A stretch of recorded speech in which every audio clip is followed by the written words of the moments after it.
Et bonjour YouTube, on est de retour avec une vidéo commentée d'une game en live. Je sais, ça fait longtemps que j'en ai pas fait, mais là je reviens avec du lourd, j'en ai pas mal enregistré où je me dis que ça peut être très intéressant de les commenter. Et on va plonger directement dedans, c'est une des nouvelles anomalies, alors pas nouvelle de cette semaine mais de celle juste avant, où chaque fois que vous faites un level up, vous recevez un prix de sombre lune. Au début, anomalie où je me disais, ouah, je sais pas trop si ça va être si fun que ça, et en réalité, ça apporte un bon boost parce que c'est les prix de sombre lune, mais qui arrivent plus vite qu'à l'époque des vrais prix de sombre lune, donc ça peut être pas dégueu du tout. Et avec, alors je choisis Reno parce que souvent, je prétends pas que ce soit correct, mais souvent, moi, j'aime bien attendre de faire mon level up vers la taverne 2, au moins au tour 4. Pourquoi tour 4? Parce que bah, j'ai envie, globalement, de pouvoir profiter j'ai envie de pouvoir profiter du prix qui up, en fait. Au tour 4, le prix est de qualité supérieure, et je trouve que la différence de qualité est quand même vraiment, vraiment intéressante. Donc, je vais choisir de faire une Warrior Curve ici qui va me permettre du coup, alors c'est pas tour 4 du coup en théorie que je suis censé up, ce serait plus tour 5 dans les faits. Après, on s'adapte si on a déjà notre triple ou autre, mais l'objectif ça va être ça. Alors on va avancer un petit peu le début de partie. Puis avec Reno, je me dis, bon, c'est quand même assez intéressant de faire ce genre de curve parce que souvent ça vous permet d'avoir un triple. Reno est un des héros sur lesquels la Warrior Curve était le plus fort. Ça vous permet d'avoir un triple et après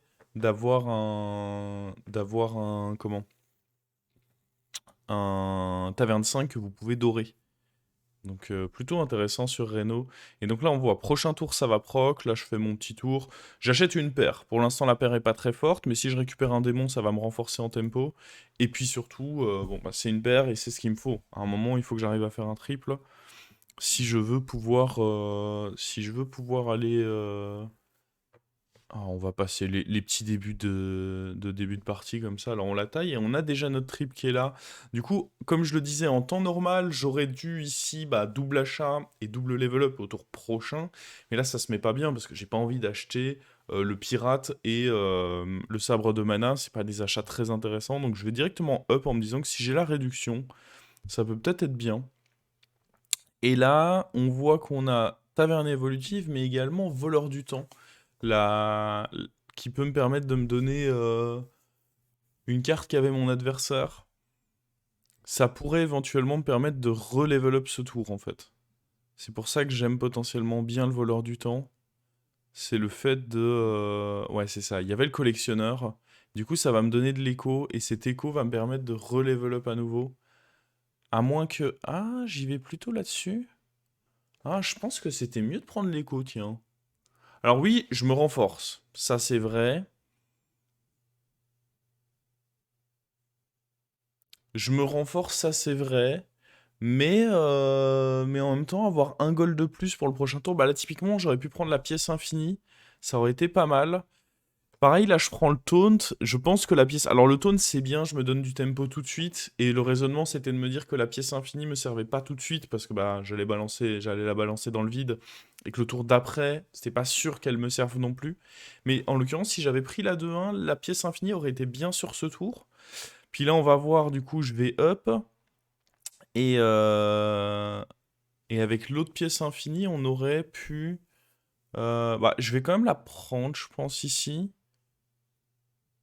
Ou vraiment je vais vouloir prendre le tempo. Parce que même si elle va pas être utile ce tour, en théorie, elle a des chances d'être utile dans les prochains tours. Taverne évolutive, souvent ça troll, je vous déconseille de tenter taverne évolutive. C'est très rare que la carte fasse quelque chose de bien. Règle de Groul, bon c'est pas mauvais, mais il y a peu de chances que j'ai envie de jouer scolaire. Et non, je pense qu'ici, pièce infinie, c'est pas dégueu. Je sais plus ce que j'épique. Mais je pense en effet que si j'avais joué plus en mode écho le tour d'avant, alors oui, j'aurais été beaucoup plus faible, mais sur des tours où c'est pas grave d'être faible, et j'aurais pu faire mon trip directement ce tour-ci, et du coup ne pas freeze. Donc je pense que ouais, si je revois ici ma partie, je pense que j'aurais piqué l'écho, le naga sur ma découverte, de manière à avoir un peu plus d'argent, faire mon level up, prendre la pièce infinie sur le level up, même si elle servait à rien sur le tour même. Si sur le level up d'après, je récupérais à nouveau de l'écho, que ce soit à travers Voleur du Temps qui me prend une carte du dernier serviteur, ou la pièce infinie, ça me permettait de faire le triple à ce tour-ci, et du coup directement faire un serviteur doré avec mon pouvoir héros. Donc ouais, j'ai pas assez vu long terme. En fait, je me suis dit au tour d'avant, bah, la pièce infinie ne sert à rien, mais le raisonnement aurait dû être plus poussé. J'aurais dû aller jusqu'à me dire, bah ouais, mais si j'en touche une autre, ou si ça peut finir par se mettre bien. Donc ouais, sûrement. Et puis surtout pour le reste de la partie, avoir deux pièces infinies, c'était plus fort que le plus 6 que j'ai donné, qui me gratte quand même quelques points de vie, mine de rien, mais bon, est-ce que c'est si fort que ça? Bon, quoi qu'il advienne, ici, on a joué la partie comme cela, on fait un triple, et là, la seule carte de scaling qu'on a là-dedans, c'est la dompteuse.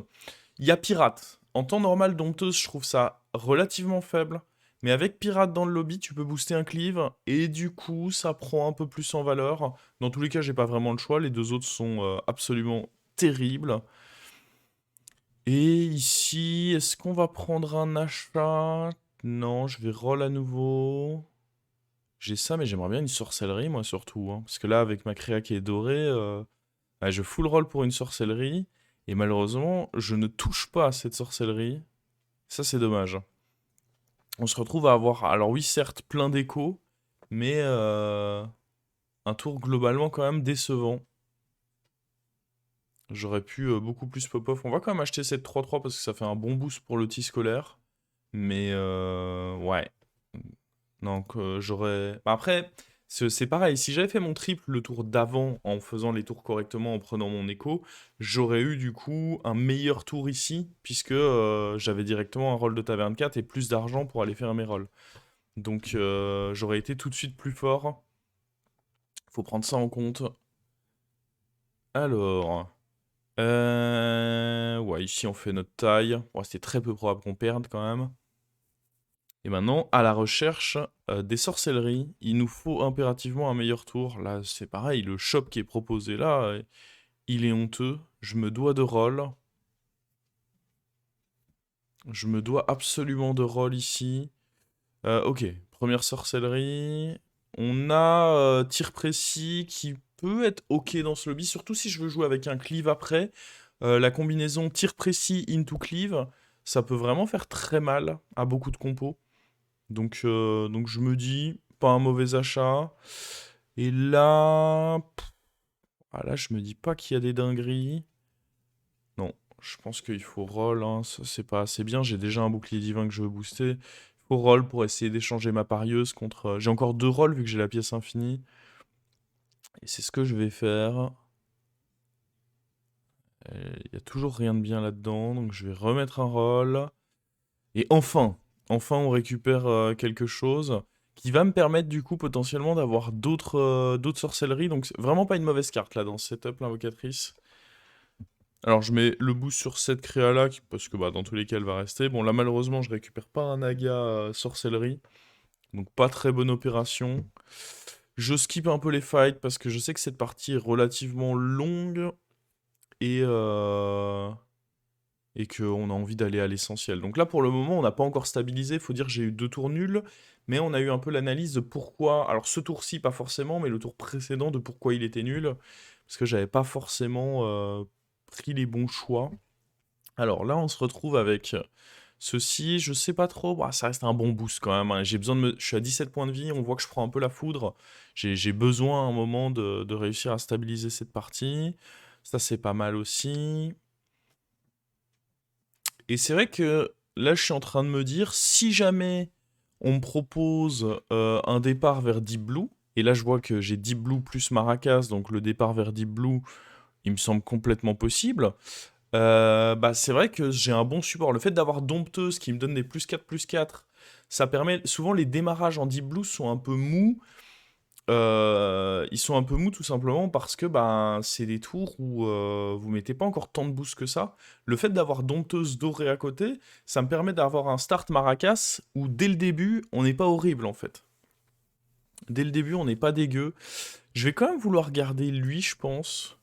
Euh, c'est aussi le raisonnement est aussi de me dire bah, que bon, là, même si j'ai eu un bon tour cette fois, clairement comparé aux deux précédents, c'était un excellent tour. Mais je suis encore. Je suis déjà très bas point de vie, je peux pas trop grid mes points de vie. Après, là, on le voit. solide 94% contre la liche.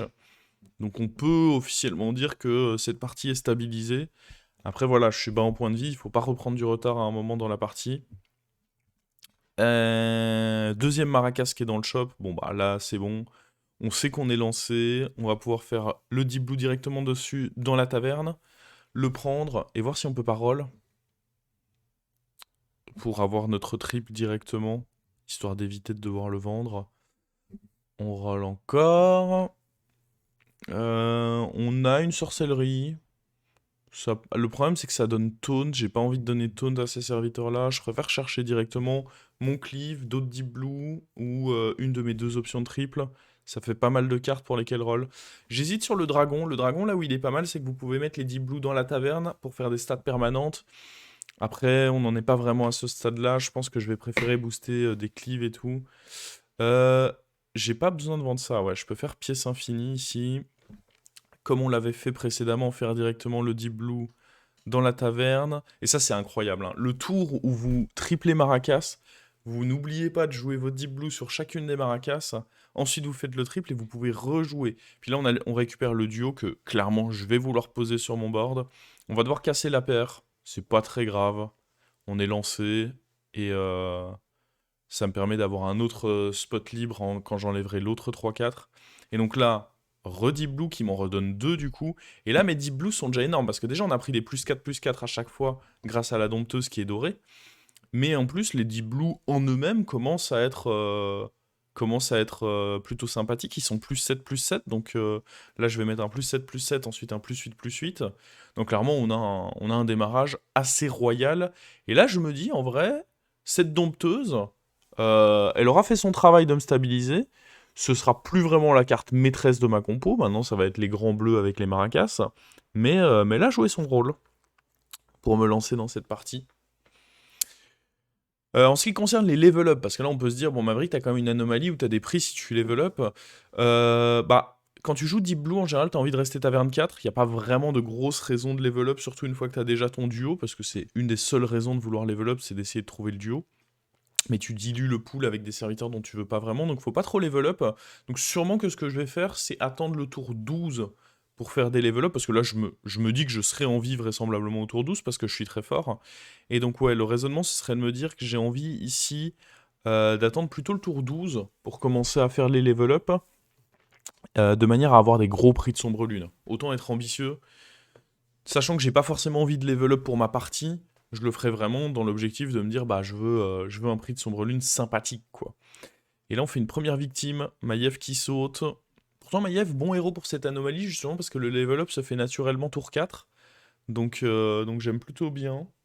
Mais ok, on touche le cleave ici. Comme j'avais dit, c'est important. Je vais vouloir essayer de tripler le grand bleu. Parce que ici, si je triple Maracas, ça peut être bien aussi. Mais j'aurai pas forcément la place sur le board. Faudra aussi que j'envisage de virer mon taunt, donc ouais, je vais prendre E. Le raisonnement, c'est de me dire, bah, le tis scolaire, pour l'instant, il était bien, parce que bon, c'est une 20-20 en arrondissant, et c'est surtout une provocation, mais rien ne me garantit qu'il va rester bien, donc... Et ouais, ici, on n'a rien de fou, donc je pense qu'on va simplement jouer et redistribuer un peu du taunt. Et maintenant, les boosts vont aller sur le cleave. On va mettre évidemment le premier grand bleu là-dessus, histoire d'en récupérer 2. Bonne affaire. Et puis là... Pourquoi j'ai mis un boost là? Non, oui, ok, je me rappelle, je me suis trompé. Je me rappelle en stream que j'ai dit oups, parce qu'en fait, je voulais jouer un taunt sur lui. Alors, c'est pas la fin du monde de lui avoir mis un petit boost, dans le sens où c'est une créature que je vais garder. Mais évidemment, là, sur ce fight, je prends un énorme risque de perdre. C'est juste erreur d'inattention, en fait. Je me rappelle complètement de ce tour. En fait, je voulais jouer le bouclier, et en jouant un peu trop vite, j'ai joué le grand bleu dessus, alors que clairement, il devait aller sur le cleave, hein. Il n'y a pas d'explication logique au fait qu'il soit allé là-dessus. Je vous rassure. Des fois qu'il y en a qui se demandent, mais attends, quelle est l'explication? Il y en a pas. Il y en a pas, faut pas chercher trop compliqué. Ah, et en plus, là, le cleave, ça va pas me mettre bien, parce que... Paf! Après, vous me direz... vu que lui va taper dedans, en vrai, ça aurait été pire pour nous si on avait boosté. Si on est result oriented, évidemment ça reste incorrect ce que j'ai fait, mais ça aurait été pire parce qu'il avait assez de points de vie pour tanker le hit et il aurait volé toutes les stats de mon cleave. Donc ça aurait limite été pire, je crois. Parce que le cleave aurait eu plus 13 en plus, donc ça ne suffisait pas à tuer son serviteur, donc il aurait été plus gros. On prenait peut-être plus de risques, mais bon, n'essayons pas de camoufler notre erreur, ça restait très mal joué. Et donc là, on va vouloir up au prochain tour. Comme je l'ai dit, on va attendre le tour 12 pour faire notre level up, et bon, on est à la recherche. Si j'arrive à trouver le grand bleu en doré, là, on deviendra très fort. Tant qu'on l'a pas en doré, en vrai, on n'est pas au max du max. Parce que, bah, une fois qu'il est doré, c'est incomparable. Les boosts sont vraiment nettement plus forts avec le grand bleu doré. C'est pour ça que je reste à 24, c'est que je veux absolument réussir à le rendre doré. Il y a un autre cleave, une autre signe dorée, mais j'ai pas de quoi booster 2 cleaves. J'ai assez pour 1, pas pour 2. On roll. On a de l'écho dans la main avec encore la pièce. J'ai la 2-5, mais... Alors oui, les stats sont permanentes, mais moi, ce que je veux booster, c'est mon cleave ici. Donc la 2-5, non merci. On roll. J'ai encore ma pièce infinie. Alors attendez, parce que j'ai ma chienne qui veut sortir. J'arrive.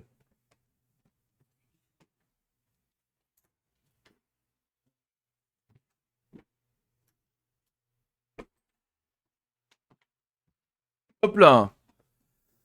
Hop là, hop là. Du coup, on l'a pas triplé tout de suite. On l'a pas triplé tout de suite. Et on est quand même relativement solide, surtout que cette fois, malin, on met bien tous les boosts sur le cleave. Prochain tour, ça va vraisemblablement être le tour de level up. Même si j'ai pas encore le deep blue doré. C'est un peu le côté dommage. C'est que j'aurais bien aimé avoir mon deep blue doré avant de faire le up.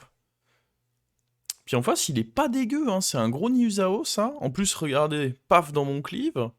Non, le Nuzao, il fait peur, là. Hein.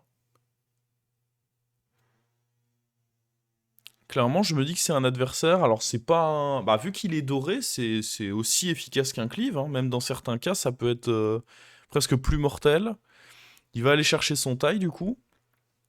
Clairement, beau gosse, ce Nuzao. Bon, bah, de mémoire, ici, je up. Après, est-ce que je commence à roll et on envisage de up après? Non, je vais up direct pour voir mon prix de sombre lune et voir si ça peut nous permettre de faire des choses. Et là, on récupère... Alors, il y a deux trucs... En vrai, les trois sont pas mal. Il y a enjeu élevé pour rendre directement notre deep blue doré. Fanfaron pour un tour où je mettrai tous mes boosts, faire un gros serviteur. Et os à ronger pour donner Furie des Vents et bouclier ou cleave. Mon raisonnement, ça va être de me dire que le deep blue doré, je peux l'avoir avec des rolls. Donc je vais plutôt choisir de pique l'os à ronger parce que ça a un effet... Le cleave bouclier divin, furie des vents, il est vraiment meurtrier, surtout avec un signe doré devant. Parce que c'est très difficile de se faire Leroy du coup dans ce genre de situation. Donc je vais vraiment me dire que il peut être complètement meurtrier ici. Et donc en plus, bah voilà, on est bon, on trouve quand même le deep blue. Bon là, clairement, un peu de réussite. Après, ça fait longtemps que je le cherche. Je pense que je suis pas contesté. Il y a personne d'autre qui joue Deep Blue là. Donc, mérité, j'ai envie de dire. Je joue d'abord les petits. Comme ça, le gros est plus gros. Je le duplique. On fout ça dessus. On va foutre... On va faire la pièce. On va foutre une furie des vents. On va roll. Je pense qu'on va aller chercher ce Leroy aussi, non? Prendre le Leroy me semble intelligent. En plus, je peux déjà mettre un boost dessus. Je mettrai sûrement le bouclier visqueux dessus également. Mais quoi qu'il arrive, avoir un Leroy dans sa compo, jamais mauvais. Il y a des cartes qui peuvent bouger, genre T-Scolaire. Le petit Leroy sera forcément bien. Bah là, notamment, il va se faire le cleave, du coup. Et là, on va avoir l'efficacité. Bam. Ah bah, l'énorme cleave, Furie des Vents, Bouclier Divin. C'est quelque chose, quand même. C'est quelque chose, c'est quelque chose. Alors, mon adversaire ici, qui a un bloc de glace. Donc il va survivre. Et Galux qui survit, ça peut faire un petit peu peur. Ça peut honnêtement faire un petit peu peur. On va voir la comment se profile la suite. Je l'ai joué il y a quelques jours la partie, je me rappelle pas de tous les détails, je me rappelle globalement comment elle se déroule, mais pas de tous les détails.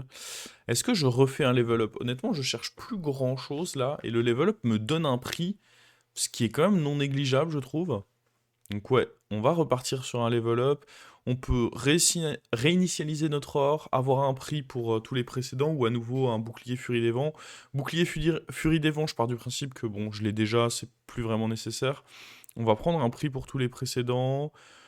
Ouais, à ce stade de la partie, nouvelle recrue sera le seul qui va être bien. Double ration exceptionnelle avec le cleave, évidemment. Surtout que ça va doubler sur le moment où j'aurai dit blue. On pourrait avoir un nouveau pouvoir héros ou un taverne 6. Je vais opter pour le nouveau pouvoir héros. Oh ouais, on peut faire des buddies à partir de maintenant. J'avais oublié cette partie-là de la partie. Des petits buddies, ça met bien. Enfin, après, ça dépend. Il y en a qui mettent bien, il y en a qui sont... Ouais, celui-là, il met moyennement bien, quand même. Je pense que je vais prendre... Je pourrais prendre l'œuf épique, mais... Je me dis qu'en vrai, il a peu de chances de... C'est surtout que j'ai pas envie d'avoir un troisième taunt. Je préfère jouer à 2 taunts en cas de cleave. Et là, en fait, mon cleave, je le booste à fond, puis je double son attaque. Ce qui fait qu'en fait, l'attaque est doublée sur le moment où il a les 10 blues, et ça, il va le garder. Il va juste perdre, du coup, les 10 blues, donc à peu près 90 d'attaque, mais il va garder l'effet doublé, donc là, ça va rester un cleave à 200. Par contre, en PV, il va beaucoup perdre. Et là, on voit mon adversaire qui est vraiment pas dégueu. Mais juste, bah, la compo qu'on a en place, elle est énorme. Attendez, je reviens tout de suite.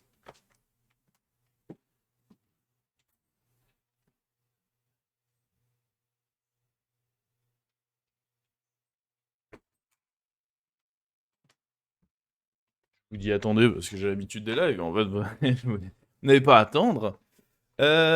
Ok, on sort la liche avec sa belle compo. Faut dire le cleave, quelle carte? Quelle carte, quelle carte? Et puis là, on peut faire des buddies à chaque tour. Alors, bébé Enzot. Bébé Enzot, sachant qu'il y a Naga, je peux potentiellement rendre ce que je veux doré. Ça peut vraiment être cool. Je peux réussir à rendre ce que je veux doré. Après, là, je me dis, un boa, c'est sympa. Sachant qu'il n'y a pas vraiment une carte extraordinaire à rendre doré. Genre, imaginons, j'ai le droit de rendre doré ce que je veux. Si j'arrive à récupérer... En gros, le trick pour rendre doré ce que vous voulez, c'est de récupérer le crabe de la taverne 1, donner un râle d'agonie, du coup, à n'importe quel serviteur, et du coup, vous pouvez le rendre doré avec bébé Enzot. Mais là, en l'occurrence, bah, ça va pas être possible. Enfin, c'est pas que c'est pas possible, mais déjà, j'ai pas le crabe, et surtout, je me dis, il n'y a pas de serviteur sur lequel ce serait si fort que ça. Donc je me dis pour le late game, un Titanoboa, c'est pas dégoûtant. Alors, est-ce que je prends la 1-2 pour refaire un petit tour de boost? Parce que là, je vais devoir virer la dompteuse. Ça y est, elle aura bien servi, cette dompteuse. Mais il est temps, il faut qu'elle parte. Oh, elle aura fait un très bon travail, hein. Clairement, je suis content d'elle. Puis là, on peut roll, hein. On peut roll, on peut roll. On peut continuer de roll. Ah non, j'achète un truc là-dedans. J'achète quoi là-dedans? Ah ouais, vraiment au plus 3 près. J'aurais sûrement pu continuer juste à roll, mais c'est ok. Et là, on est contre Cariel, et de mémoire, Cariel va être notre adversaire le plus redoutable dans cette game, parce que regardez-moi ça. Gigantesque pirate, into gigantesque cleave. Bon, après, le gigantesque pirate en première position, j'avoue, je l'avais pas vu venir. J'admets que je l'avais pas forcément vu venir. Là, le Leroy fait le travail, du coup on va aller péter son bloc. Mais attention que sur un meilleur placement, adversaire dangereux, hein. Parce qu'il y a aussi un gros cleave, il y a aussi une très grosse créature à côté. Et puis surtout, il a encore pas mal de scaling. Donc adversaire dangereux, mais au moins on proc son bloc ici. Galliux qui saute. On joue contre Zephrys. Ah, il y a le fameux crabe dont je vous parlais, mais bon, j'ai déjà utilisé mon bébé Enzot. Et je pense que faire un Titanoboa, c'était pas... Pour le late game, c'était pas une mauvaise option. Acolyte, oh, c'est très risqué. Je sais que de mémoire, je vais la lancer, cette roue. mais c'est vraiment très risqué pour pas grand-chose, parce que si ici j'ai le mélange des stats, ma partie est potentiellement... En vrai, elle est pas forcément perdue parce que j'ai les grands bleus, donc je peux quand même le rebooster, mais ça aurait pu être effrayant, quoi. Ça aurait pu être un peu effrayant. Après, les autres faisaient rien et on est joueur quand même. On est là pour jouer des cartes, non? Alors, Captain Plat de Défense. Et ici, bon, il n'y a rien d'intéressant à acheter, donc on va juste roll. À la recherche d'une autre carte tech. Alors, il n'y aura pas de Murgoul parce qu'il n'y a ni mort-vivant ni Murloc. Mais par contre, ce qu'on peut trouver, c'est le Manoroth, un autre Leroy, des cartes comme ça. Je pense pas qu'un autre Boa ce soit très intéressant. Par contre, donner Reborn au Boa, ça m'intéresse. Ça, honnêtement, donner Reborn au Boa, je trouve que c'est pas mal. Ce sera pas toujours utile. Faut qu'il y ait la place quand même, mine de rien. Mais je me dis pas mal. Et là, nos grands bleus qui continuent. Bon, mine de rien, ça nous prend quand même 3 slots sur le board, mais Maracas, c'est une belle créa, donc le slot, ça va. Et puis le cleave, dans tous les cas, on l'aurait gardé. Donc c'est plus 2 slots sur le board. Le grand bleu doré, Maracas doré, mais Maracas a de bonnes stats. Et le grand bleu, c'est pour ça qu'on lui donne taunt. C'est histoire, on sait qu'on va devoir garder cette petite créature sur notre board, donc tant qu'à faire, autant lui donner provocation, de manière à ce qu'elle se rende utile, qu'elle joue sa part. Là, il y a beaucoup de taunt, mine de rien. À la base, c'est assez rare, surtout dans des lobbies où il y a des cleaves comme ça, que les gens jouent beaucoup de taunt. Mais là, grosse quantité de taunt. Et du coup, bah, notre cleave... Bon, après, notre cleave, il a Furie des Vents, donc... j'ai envie de dire, il n'y en a pas grand-chose à faire. Par contre, ça, c'était terrible. Ah, je me rappelle de ça. Vraiment, hit effroyable. Hit complètement effroyable ici de notre cleave qui tape dans le bouclier divin du cleave en face. Et du coup, ça, c'est une situation stressante, hein. Ça, je vous le dis, situation très stressante. Quand vous êtes dans la situation comme ça, où il y a un cleave en face, heureusement, ce cleave n'a pas été très futé. Mais ouais, le cleave en face qui pouvait attaquer plusieurs fois, c'est pas la situation qu'on aime, hein. Ça, je vous le dis. Ok, donc on a donné le reborn, on a notre flex spot. On continue à faire des buddies parce que c'est marrant. Sauf que là, c'est pas très marrant. Bon, après, lui se rembourse parce que j'ai 3 types de serviteurs sur le plateau. Donc, c'est c'est un coup dans l'eau, mais au moins, ça nous a rien coûté.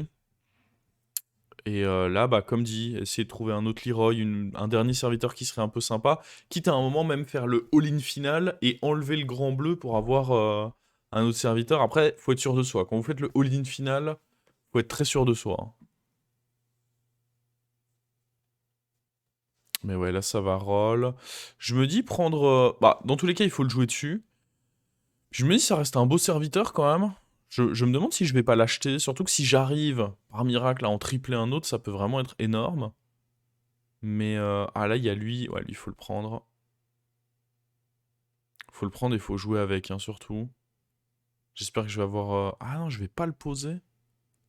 Hmm. Parce que là, en vrai... Je me dis qu'elle est un peu juste la 64. Après, dans tous les cas, je devais jouer autour des cleaves. C'est pour ça que je l'ai pris, en fait. C'est parce que dans tous les cas, je devais jouer autour de cleaves. Bon, par contre, il a toujours laissé son plus gros serviteur en première position. Le mec est chaud. Et du coup, bah oui, il se retrouve à mettre un hit là-dedans. Mais du coup, c'est-à-dire que son cleave va rester en vie. Et nous, on fait quoi avec notre cleave? Oh, terrible. Oh, terrible le cleave, ce qu'il vient de faire là. Là, le cleave, ce qu'il vient de faire. Après, on a le boa qui peut rattraper le coup. Mais là, ce que le cleave vient de faire, c'est terrifiant. Bon, quoi qu'il arrive, même s'il est à 26, là, il y a 16 dégâts en face, j'ai 17 points de vie, donc je pourrais pas mourir. On a encore le boa qui peut rattraper le coup. Je dis ça, je dis rien. Mais là, mon cleave n'a vraiment pas fait le moindre effort, hein. Après, on voit c'était serré, c'était un 50-50. Et là, on va avoir la classique. En vrai, ça arrive tout le temps. Il y a un Leroy, mais il y a aussi un dynamiteur. Du coup, bah, il n'y a plus de Leroy. Ça, c'est un peu la classique, comme on l'appelle. Il me laisse à un point de vie. Grave erreur de me laisser à un point de vie. Ça va nous permettre d'avoir un tour supplémentaire. Là, on cherche un bouclier divin pour Manoroth. Ou alors, voilà, ce deuxième Leroy, il est très bien aussi. On va faire un buddy, vraisemblablement. En tout cas, il faut jouer. On fait en effet un buddy. On reprend les goals parce que je pense pas que donner des points de vie ou de l'attaque soit vraiment nécessaire.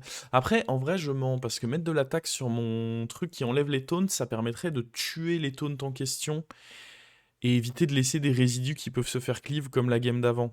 Donc en vrai, c'était pas si horrible que ça de... Ouais, quand je le revois avec le recul, je me dis que c'était même pas si horrible que ça de... Là, je le booste, mais j'ai pas les goals pour le prendre. C'est bien dommage, il y en avait encore un. Bon, ça reste des boosts pour mes grands bleus, mais malheureusement, je peux en effet pas les prendre. Je pense vraiment que j'aurais dû plutôt prendre de quoi booster ici ma créa de gauche. Parce que là, le fait que les petits tones survivent, on va le voir à nouveau. Le fait que les petits tones survivent, en vrai, c'est embêtant. Comment on va jouer ce coup? Ah, j'ai plus... ouais, je vais l'acheter, mais c'est un peu le panic move. Je vais mettre ça dessus. Là, le raisonnement, c'est de me dire que j'ai un 50-50. Si son serviteur tape dans Leroy, derrière le cleave tape dans l'autre taunt. Il y a aussi un 50-50 où le cleave tue les deux Leroy. Ça, c'est un peu terrible. Bon, dans tous les cas, ça aurait pas changé grand-chose de le booster, parce que là, il est venu mettre deux Leroy taunt, ce que je dois avouer est assez surprenant. Heureusement pour nous, là, ça se met comme je l'avais anticipé. En plus, la note cleave, ok, il meurt sur Leroy, mais il tue un peu tout ce qui est à côté. Son cleave meurt là-dessus. Le Titanoboa n'aura même pas besoin d'être ouvert. Faut dire, vu ce qu'il y avait dedans, il est peut-être meilleur dans dans cet état-là. Et on fait notre top 1 avec des Kartek, mais dans une finale qui était plutôt serrée. Mais ce que j'aime bien dans cette partie, c'est qu'elle montre quoi? Bon, déjà, elle montre bien comment utiliser les prix de Sombre Lune, mais surtout, elle montre que sur un triple qui, au premier abord, semble un peu décevant, parce que la dompteuse, on va pas se mentir, c'est pas la carte de l'année, ça nous a quand même permis de nous lancer vers un plan de jeu, et du coup, aller chercher un top 1 avec ce fameux Cliff Fury des Vents. Mais ça montre aussi que, bah, même sur une partie où on a fait top 1, en revoyant et en réanalysant les parties, avec un maximum de recul, on peut voir qu'il y a des erreurs. En début de partie, le fait de vouloir directement jouer tempo, alors que j'aurais pu jouer plus d'écho et que le tempo était pas si important à ce moment-là, ça aurait été mieux. Et puis tout au long de la partie, il y a eu quelques petites approximations, quelques petits moments où j'aurais pu un peu mieux jouer encore cette game et avoir encore plus de chances de garantir mon top 1. J'espère que cette petite vidéo vous aura plu. Au final, j'ai beaucoup parlé, beaucoup plus que ce que je pensais. Il y en aura d'autres à venir, j'en ai d'autres qui sont vraiment intéressantes à recommander, donc je vais vous poster les matinées suivantes. Et il va surtout y avoir une partie, je sais pas encore si je vais la recommander ou la poster normalement, mais j'ai enfin, j'ai enfin tous les hauts faits sur Battlegrounds. Le dernier qui me manquait, c'était d'AFK pendant 3 tours avec le héros AFK, où tu dois du coup passer un troisième tour et quand même réussir à faire top 1. Un des hauts faits les plus durs du jeu, surtout quand vous avoisinez les 12 000 de cote. Vous verrez la partie bientôt.